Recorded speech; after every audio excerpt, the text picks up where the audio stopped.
Et que aussi, à ceux qui ont l'argent, donc aux producteurs, tout ça, du coup, ils ont de plus en plus de choix. Et donc, du coup, ils vont pas forcément, le côté artistique va pas forcément être une priorité. Voilà.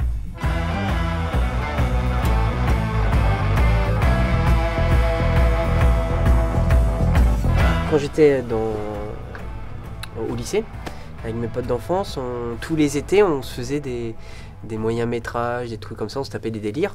Mais à l'époque, il n'y avait pas Adobe Premiere, il n'y avait pas d'ordinateur, il n'y avait pas tout ça. Donc on faisait avec 2 magnétoscopes et une table de mixage. Et on faisait ça à l'arrache.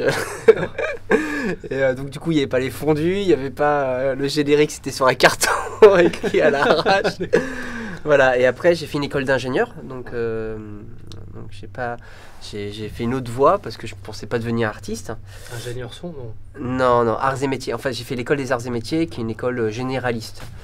Et donc, qui a art dedans, mais ça n'a rien à voir. C'est plus pour les ponts, tu vois. C'est pour les ponts, tout ce qui est autour. Et aux arts et métiers, en fait, il y avait une session, un secteur vidéo. Et il y avait aussi un atelier de théâtre. Et je me suis remis à faire du théâtre. J'en avais pas fait depuis la 5e où je faisais un coq dans une basse-cour. Donc je me dis, le théâtre, c'est pas pour moi.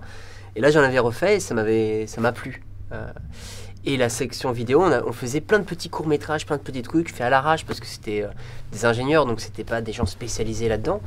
Mais le fait de créer, d'imaginer des histoires, ça revivait une envie chez moi de faire quelque chose d'artistique.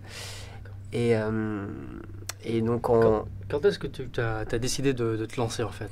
Alors, en 2e année des arts et métiers, j'étais responsable du secteur vidéo des arts de Lille. J'étais à Lille.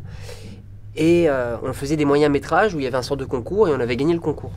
Et on avait fait un sort de parodie de Star Wars, un vieux délire, mais version Gazar, avec des jeux, enfin des épreuves qui sont vraiment dans les arts et métiers, du style le concours de Flamby, où tu as quelqu'un qui est allongé au sol, et tu en as d'autres qui se mettent à un étage et qui ouvrent un Flamby et le lâchent dans la bouche.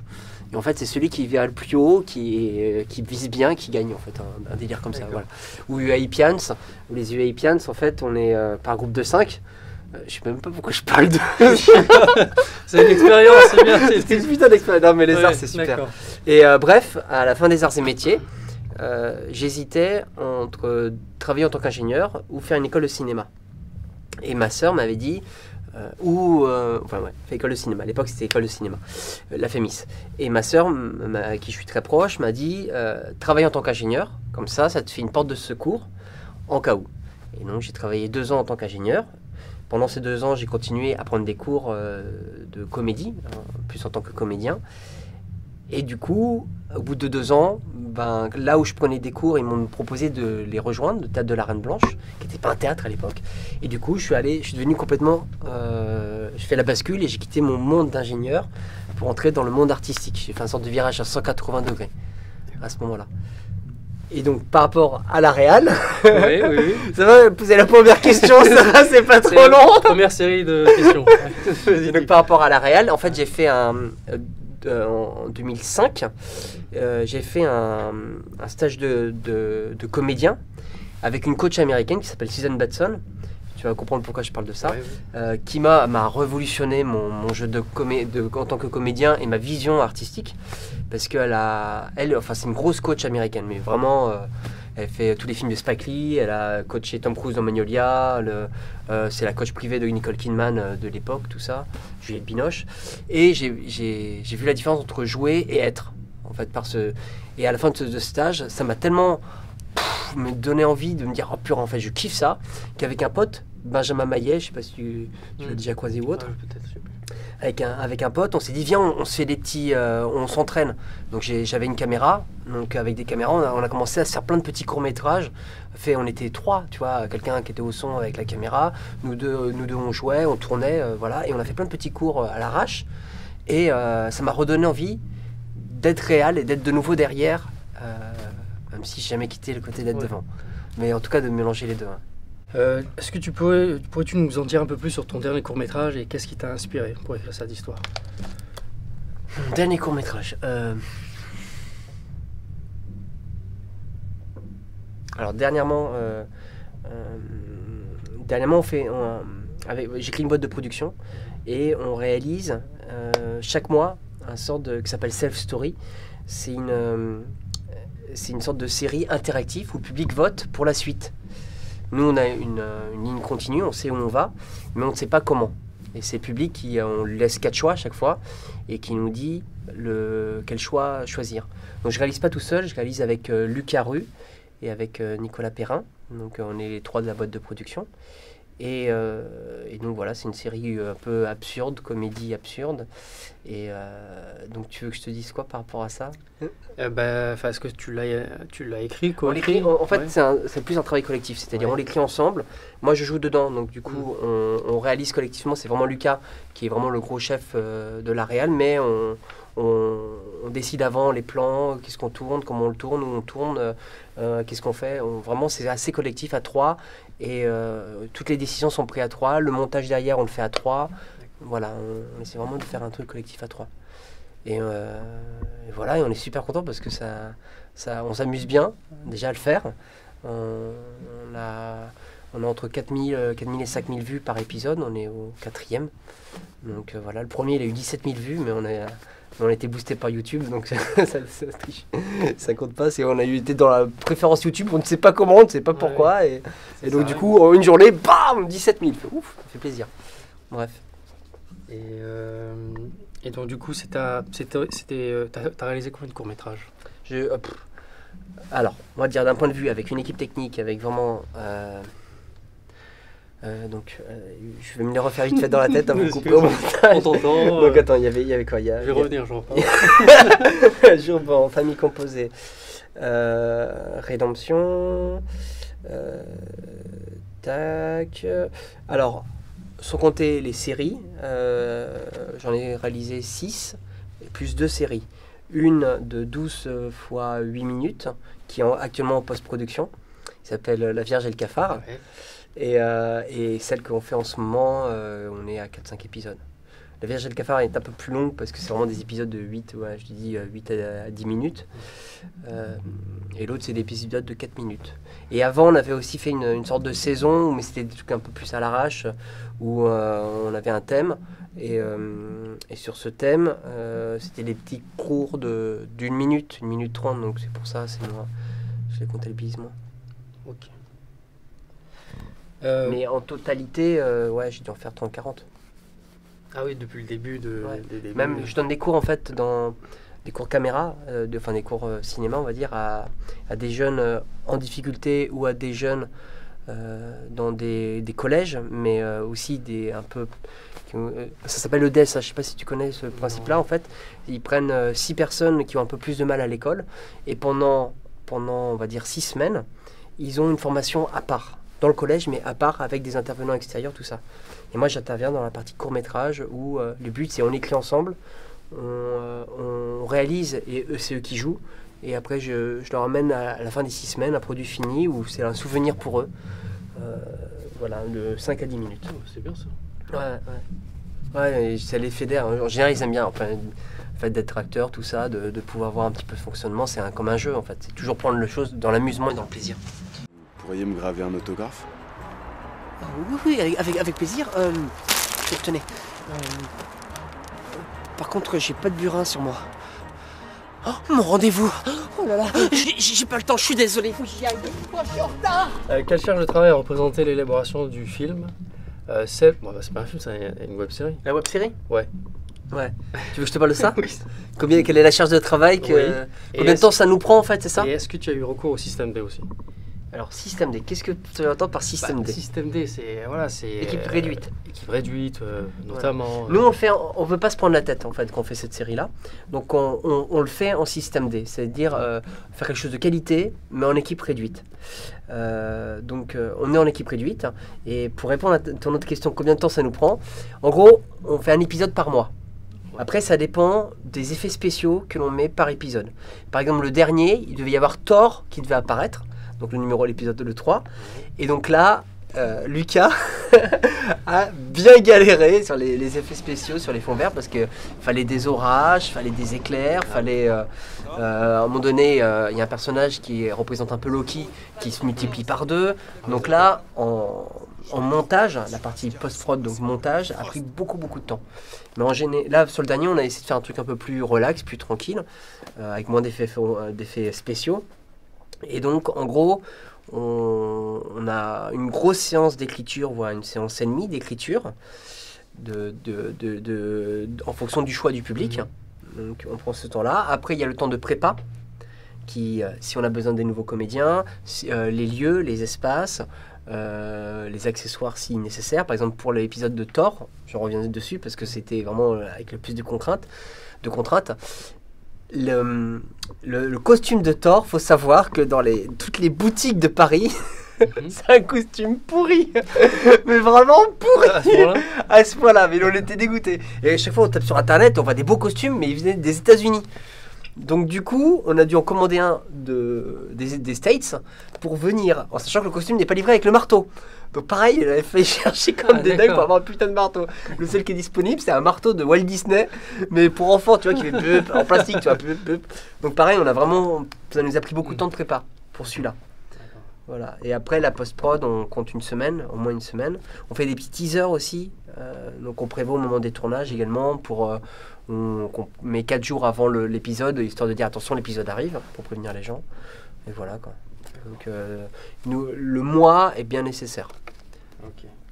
Et dis-moi, avec quelle caméra as-tu tourné donc, et pourquoi ce choix? Pour cette web série, on tourne avec une 5D. Pourquoi? Parce qu'on l'a. Parce que c'est notre caméra, on a cette caméra-là, donc on utilise ce qu'on a au lieu de louer une caméra. Le but, c'est que ça ne nous coûte pas d'argent. Bien sûr. On fait ça pour avoir une certaine actualité, et en plus, comme ça, on a des bons retours, du coup, ça nous encourage à le faire. Mais on veut vraiment pas que ça devienne une contrainte et que ça une trop grosse contrainte qui nous coûte trop d'argent et qui ralentisse nos autres projets à côté. D'accord. Et par rapport au logiciel de montage, lequel vous utilisez? Il y a Final Cut et il y a Adobe. Nous, Lucas comme moi, ça fait très longtemps moi j'ai commencé, quand j'étais aux Arts et Métiers, j'ai commencé à monter sur Adobe Premiere. C'est le premier logiciel que j'ai découvert et du coup je le maîtrise plutôt bien. Et Lucas aussi le maîtrise assez bien. On a tous les deux, on fait aussi sur Final Cut, mais ça se vaut vraiment les deux, parce que quand il y en a un qui progresse, l'autre le rattrape. Donc voilà, et donc moi comme j'ai plus de facilité sur Adobe, du coup je continue d'utiliser Adobe Premiere. Et est-ce que tu peux me parler de deux domaines? Donc il y a le domaine du son et le domaine de la lumière. Ils sont aussi importants l'un que l'autre. L'importance des deux. Ah, ils sont aussi importants l'un que l'autre. Tu peux m'en dire plus, s'il te plaît? C'est le son amène le son comme la nuit, c'est les deux, parce que sauf si on fait un film muet, et encore même quand tu fais un film muet, tu mets de la musique derrière pour donner une ambiance. La musique donne du rythme, la musique donne des sensations, et c'est pas l'ingénieur son qui est là qui va dire le contraire. Là, imagine, là on fait l'interview. Là d'un coup on a l'air con. Voilà, donc c'est pour ça que l'image permet de voir et le son permet d'entendre. Et l'émotion par le visuel mais aussi par l'auditif. C'est par exemple en tant que comédien, un truc moi je sais que j'adore faire, c'est écouter une musique qui est en rapport avec un personnage, qui va me permettre d'être dans l'état émotionnel du personnage. Et la musique est un super vecteur d'émotion. Donc pour moi, tu peux pas différencier les deux sont aussi importants. Et souvent dans les tournages, on met un peu le son de côté. Alors qu'on devrait autant faire attention à l'image qu'au son. En se disant, ouais, le son, c'est pas, on va le rattraper en post-prod. Mais c'est aussi important l'un que l'autre. J'ai répondu à ta question? Oui, c'est très bien, parfait, 20 sur 20. Ouais. Quelle est ta meilleure expérience de tournage et est-ce que tu as des anecdotes à nous raconter? En tant que réal? Ouais, tu peux me raconter aussi en tant que comédien. Ma meilleure expérience en tant que comédien, parce que pour moi c'est l'expérience vraiment qui m'a le plus choqué. C'est un truc qui m'a le plus choqué, qui m'a le plus marqué, c'est j'ai fait un premier rôle dans un long métrage, et un comédien c'est moi, moi je sais que c'est pour ça que je fais ce métier, c'est pour avoir des choses à défendre conséquent ou autre. Et là, j'ai eu l'opportunité, parce que je suis pas une tête d'affiche, je suis pas connu, et j'ai eu l'opportunité de faire un premier rôle pour un personnage qui a vécu, qui a existé, qui s'appelle Gilles de Rais, à l'époque de Jeanne d'Arc. Donc en plus, c'était un long métrage d'époque, et un thriller pour l'ambiance. Et Gilles de Rais, en fait, il n'est pas forcément énormément connu, mais pourtant, c'est quelqu'un qui a quand même fait des choses. Mais, il était à l'époque de Jeanne d'Arc. Donc, il a été le compagnon d'armes de Jeanne d'Arc pendant toute sa vie, jusqu'à qu'elle soit au bûcher. Et à ce moment-là, il a sombré dans la folie. Et il est devenu le plus grand tueur en série de tous les temps. Il a notamment tué et violé 140 enfants. D'après la légende. Il y a Barbe Bleue qui est inspiré de lui et de Henri, je sais plus combien, Henri IV, je sais plus. Enfin, donc c'est à interpréter, c'est quelque chose de conséquent. Et en plus, c'est de longue durée. Un court métrage, en général, c'est une semaine maxi. Là, le long métrage, tous les plans étaient sur moi, donc ça dure un mois et demi. Un mois et demi, c'était en Vendée, parce qu'il est originaire de Vendée. Il avait des châteaux en Vendée. Et donc, c'était une expérience fabuleuse. Et je remercie le réal de m'avoir permis de faire mon premier rôle, premier rôle de long métrage. Ça, en tant que comédien, c'est l'expérience la plus forte. Après, en tant que réal, je vais dire La Vierge et le cafard, parce que c'était il y a une certaine contrainte qu'il y avait, une contrainte de lieu. C'était dans le théâtre de la Reine Blanche, justement, mais le théâtre de la Reine Blanche, il y a des spectacles tout le temps. Donc notre contrainte qu'on avait, c'est parce qu'on voulait faire profiter de ce lieu qui est un beau lieu, qui est un lieu vraiment magnifique d'aspect, et on voulait, et aussi humainement, parce que l'équipe elle est fantastique, pour profiter de ce lieu, pouvoir tourner dans ce lieu dans pas 2-3 heures, mais vraiment une grosse période, c'était que de nuit. Donc on tournait de janvier à juin, tous les vendredis soirs à partir de minuit. Bon, alors ma copine, elle était pas contente. Et c'était vraiment... Pourquoi je m'en souviens? Parce que c'était des contraintes de malade. Et comme je te dis, c'est 12 fois 8 à 10 minutes. Donc c'est presque un long métrage. Ça fait entre 120 et 100 minutes. Donc c'est quasi un long métrage. Et on tournait... Donc du coup, j'étais obligé de mettre un peu le côté, on va dire, artistique un peu plus de côté. Et plus d'être dans le côté rendement. Donc c'est-à-dire, je tournais avec 3 caméras en même temps pour le rendement. Plus que si je voulais faire des plans shadés et autres. Et comme je jouais dedans en plus, c'était compliqué... Parce que 3 caméras en même temps, j'avais pas 3 combos. Ouais, forcément. Donc du coup, je faisais assez confiance à mes cadreurs et je leur expliquais ce que je voulais avant et voilà. Et aussi par rapport au son aussi, c'était un contre. Le son, la lumière. Le son, parce que le 3 son. caméras. Ouais, 3 caméras. Alors la lumière, on était obligé. Du coup, c'est pour ça que je te parle d'un point de vue artistique. Ça se passait dans les loges du théâtre. Et donc là, mon objectif, c'était pas de faire une lumière shadée, mais une lumière de telle manière qu'on puisse se balader toute la nuit sans avoir à bouger la lumière toutes les heures. Donc du coup, c'était une lumière ambiante, mais pas forcément une lumière artistique. C'est une lumière globale. Globale, ouais, globale, d'accord. voilà. Okay. Et pareil pour le son, il y avait des fois des scènes avec 8 à 10 comédiens en même temps.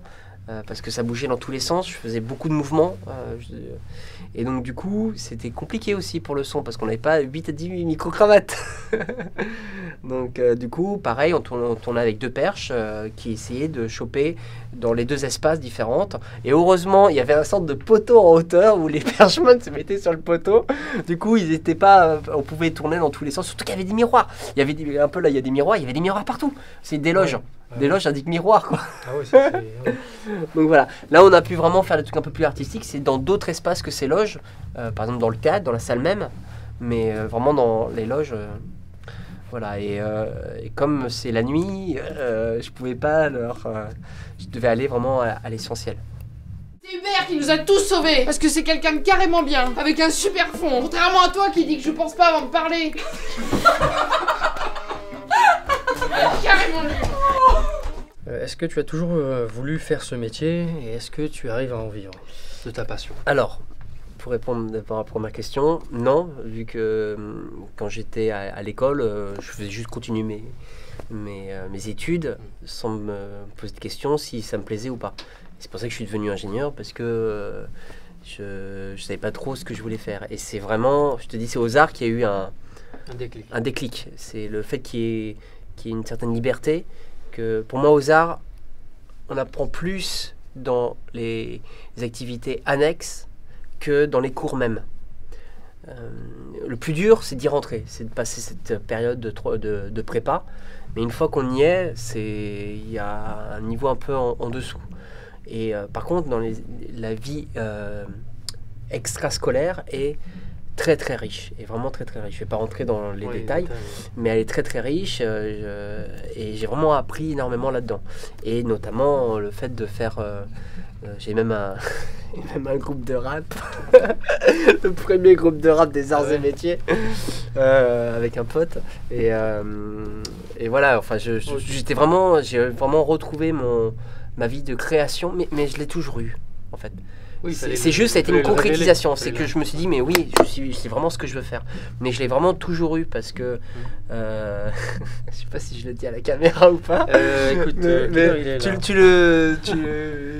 tu verras si tu... sinon, voilà. Ça va au cinéma ou pas? C'est en gros moi, à partir de 7 ans, je crois à peu près, au moment où je m'endormais, j'avais une histoire et je la continuais chaque soir. Chaque soir, je continuais mon histoire, et quand ça devenait trop complexe, je l'écrivais sur un papier pour essayer de me dire, j'en étais où? Ah oui, voilà, et je m'amusais à continuer mon histoire. Donc mon imaginaire, tout comme ça, j'ai travaillé mon imaginaire pendant toute mon enfance, en fait, toute mon adolescence. C'est voilà. Que penses-tu des plateformes sur Internet qui permettent de financer des films ou des courts-métrages? Tout ça? Ouais, je trouve ça positif. Ce que je remarque, c'est que plus le temps passe, plus le cinéma se démocratise.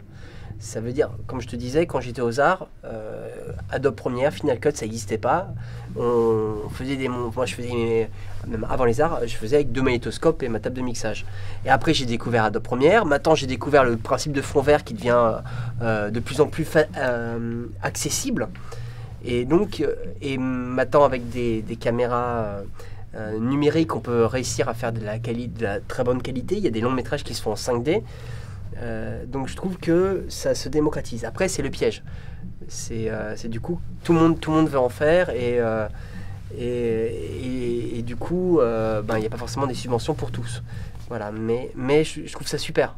Je me rappelle, alors je sais pas si j'ai fantasmé ou j'ai rêvé, mais je me rappelle Tarantino qui avait dit, on lui avait demandé, mais quel est votre meilleur conseil pour devenir réalisateur? Et il disait, entraînez-vous, faites, créez.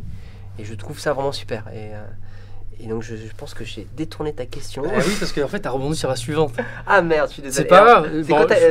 Redis-moi ta question. On va oublier ma réponse. La première, c'était les plateformes.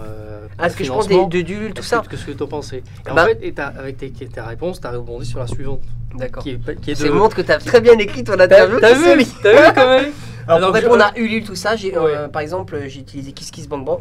On peut les nommer ou pas? Oui, bien sûr. KissKissBankBank, Ulule, voilà, Ma Major Company. Voilà, bien sûr, la totalité. Donc, pour faire La Vierge et le Cafard, j'ai utilisé KissKissBankBank, et ça nous a permis d'avoir du budget pour la post-prod, pour pouvoir au moins que les personnes parce que la post-prod, c'est ce qui passe le plus de temps. Il y a un temps de malade, surtout pour les effets spéciaux, pour faire un générique, pour la musique, pour créer de la musique sur 120 minutes, ça prend du temps. Donc au moins qu'ils puissent avoir, même si c'est rien, mais qu'ils puissent avoir un petit budget. Donc moi je trouve que ça permet à aider, justement parce que ça se démocratise de plus en plus. Il y a beaucoup de réals qui ont besoin de plus en plus de subventionnement, et ça c'est vraiment un moyen d'obtenir de l'argent pour pouvoir faire des projets. Ok, non, c'est bien. Donc du coup, je vais te la lire la question suivante, parce que, mais bon, je sais pas si avec la technologie qu'on a aujourd'hui, donc l'accès est rendu plus facile. Donc voilà, donc là, une personne peut s'acheter une caméra, un logiciel de montage et faire son film. Oui. Et du coup, je voulais savoir, est-ce que c'est positif ou négatif? Mais bon, tu as un peu répondu. Est-ce que c'est le futur du cinéma? Bon, après, tu as un peu répondu, mais après, voilà. Ok, tu veux rajouter un truc? J'adore la raid. J'adore. Il se trouve qu'il y a des. c'est un piège. Et je trouve que c'est une super qualité, en même temps c'est un piège. C'est un piège parce que du coup, le fait que ça il faut pas que ça soit au détriment de l'artistique. Voilà. C'est un peu comme pour le théâtre. Je trouve qu'il y a de plus en plus de théâtre qui s'ouvre. À Avignon, c'est un truc de malade. Il y a tellement de pièces de... Là, je vais parler de théâtre. Il y a tellement de pièces de théâtre à Avignon, tellement de compagnies qui jouent à Avignon, tellement de théâtres nouveaux qui s'ouvrent, que ça a doublé, je crois, en quelques années, le nombre de spectacles à voir. Et donc, du coup, il y a à boire et à manger. Et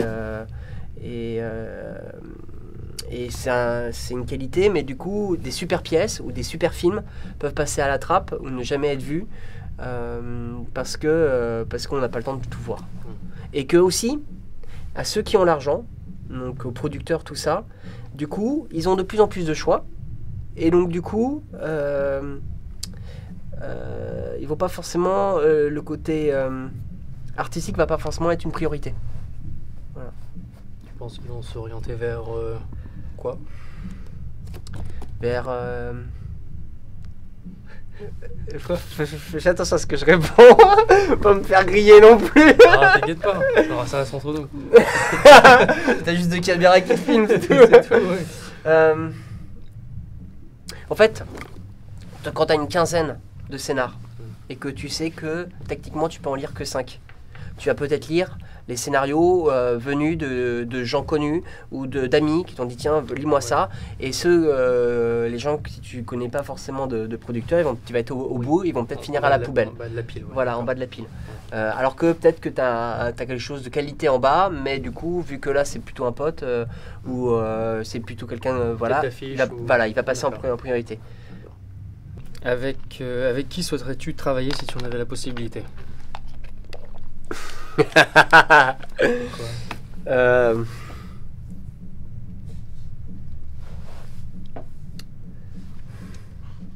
En tant que réal Ouais. ou en tant que comédien? Je vais faire les deux. Hein.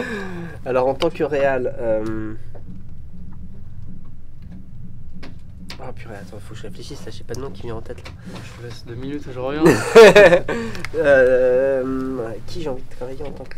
Bon, en tant que comédien, Audiard. Ça y a pas photo, j'adore ce réal.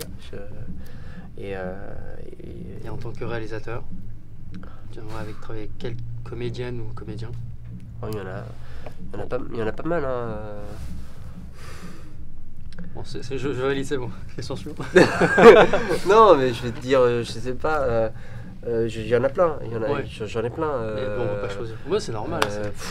J'en ai plein. Okay, Donc je vais dire Vincent Cassel. Je vais dire Kassovitch parce que j'aime bien ses engagements. C'est bien. Ça suffit, ouais. Je ne mettrai pas cette question dans ton montage. Dis-moi, quels sont tes souhaits en tant que réalisateur sur le court, moyen et long terme? Faire des longs, là j'ai deux longs métrages écrits où je cherche des producteurs. Je dois en rencontrer d'ailleurs il n'y a pas longtemps. Donc j'aimerais bien les concrétiser. Ok. Voilà. Et pareil en tant que comédien. Faire des longs. Bon, une fois que tu as goûté, ça, vraiment... c'est plutôt le court, moyen terme. Et du coup, comment tu te vois à long terme? Là, il y a, depuis un an et demi, j'ai arrêté le théâtre. J'ai arrêté le one-man show parce que je suis fait du one-man pour ne faire que de l'audiovisuel parce que c'est ma vraie passion. Comme je disais, quand j'étais aux Arts, c'était ce que je voulais faire. Et là, maintenant, je ne fais que ça. Donc, j'ai la chance de beaucoup tourner. Mais là, j'aimerais vraiment pouvoir enchaîner encore plus de longs. Là, ouais, il y a de la poussière. C'est le son, c'est qu'il y a... Non, j'aimerais vraiment enchaîner le plus de longs possible. Là, j'en ai fait 2, 3 cette année. Et j'aimerais avoir ce rythme-là chaque année et en faire plus. En faire de plus en plus. Parce que c'est autre chose. C'est vraiment... pour moi, c'est un truc différent encore que des cours ou autre. Déjà, en général, moi j'adore voyager. Et voyager en faisant sa passion, c'est super. En fait, j'avais fait le pont entre mon ancienne vie et ma nouvelle vie avant, parce que j'avais écrit une pièce de théâtre sur la sécurité dans le BTP. pour mon ancienne boîte, Rovia, donc qui avait été acheté donc, par Rovia d'une part, où donc on avait fait 70 dates dans toute la France. On a eu le prix de l'innovation Vinci, parce que Rovia fait partie de Vinci. Après, elle a été adaptée pour le bâtiment, parce que Rovia c'est le BTP, c'est très haut public, c'est Ok. pour le bâtiment. Tu veux en venir. Et où je veux revenir, c'est qu'après on a fait les dom-toms. Et c'était c'était waouh, faire la Guadeloupe, la Martinique, la Réunion, la Guyane, passer une semaine dans chaque pour jouer, Ouais. c'est le pied. Voilà. Donc faire des longs métrages et voyager. Je suis d'accord avec toi. Dis-moi, quel conseil donnerais-tu à quelqu'un qui débute? Qu'on travaille pendant toute sa vie, qu'on a toujours à apprendre, que il faut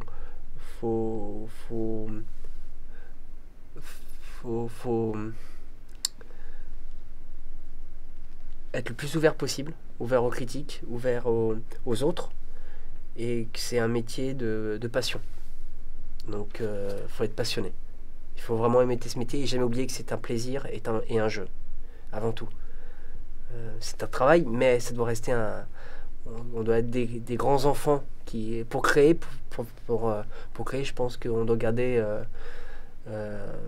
l'enfant qui est en nous et voilà.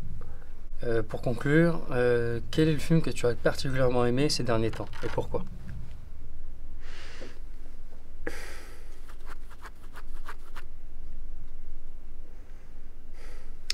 Celui qui me vient en tête tout de suite, c'est Hôtel Budapest. Grand Hôtel Budapest. Je crois que c'est Grand Budapest Hotel.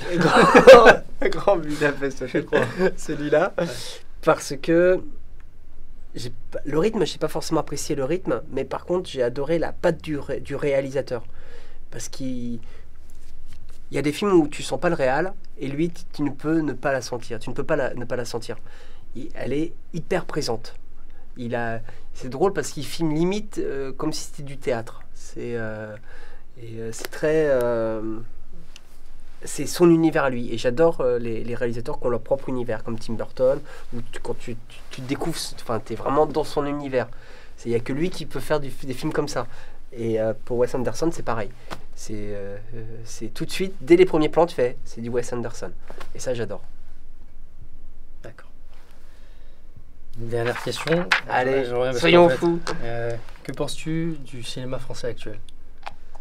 Quoi, qu'est-ce que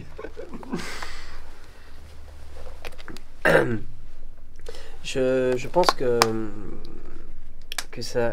je trouve un peu dommage que je trouve que ça manque des fois un peu d'ouverture, de laisser venir plus de nouvelles têtes, au lieu que ça se tourne toujours avec les mêmes têtes. Du Danny Boone, tout ça, j'adore Danny Boone, j'aime bien son côté humain, mais je pense que ce serait bien qu'il y ait plus de que ce soit pas autant élitiste, j'ai l'impression, et que les castings soient plus démocratisés. C'est-à-dire, pour être au courant d'un casting, il faut être très très doué. Parce que je trouve que c'est très fermé. C'est vraiment très fermé. Pourquoi? Parce que les directeurs de casting n'ont pas le temps de rencontrer de nouvelles personnes. Donc forcément, ils appellent les gens qu'ils connaissent. Et donc c'est assez fermé. Comme milieu. En général, les scénarios vont à des têtes d'affiche. Quand des producteurs voient des réalisateurs, ils disent qui voyez-vous pour tel ou tel rôle. Donc déjà, eux, ils veulent voir un réal, mais avec des têtes d'affiche derrière. En plus, d'ailleurs, en général, maintenant, c'est limite, c'est les réals ne doivent pas aller voir des têtes d'affiche, avoir des têtes d'affiche qui peuvent jouer dans leur long métrage avant d'aller voir des producteurs. Et forcément, donc, les agents de ces têtes d'affiche reçoivent les scénarios avant tout le monde. Donc, ils peuvent dire, si tu prends lui, je veux que tu prennes lui dans mon long métrage, ou j'aimerais que ça serait bien que lui soit dans le long métrage. Et donc, du coup, quand les rôles ou les potentiels castings arrivent à la masse, au reste, Oui. et ben il reste plus rien. Ou des tout petits rôles. Et je trouve ça dommage. que tout le monde ne puisse pas avoir sa chance. J'ai plus d'autres questions. Si tu as d'autres trucs à rajouter. Vive le cinéma. Je suis d'accord avec toi.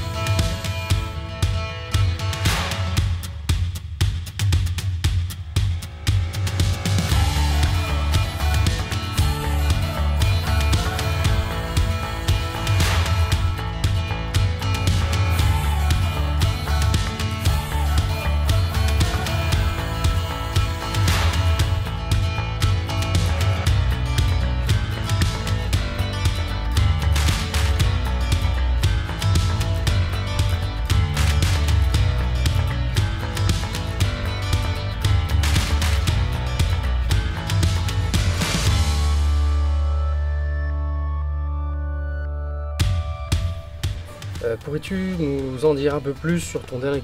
On passe à là. Non, celle-là, tu l'as déjà dit, celle-là, je m'en souviens. Ah, c'est bon. Ah, c'est bon.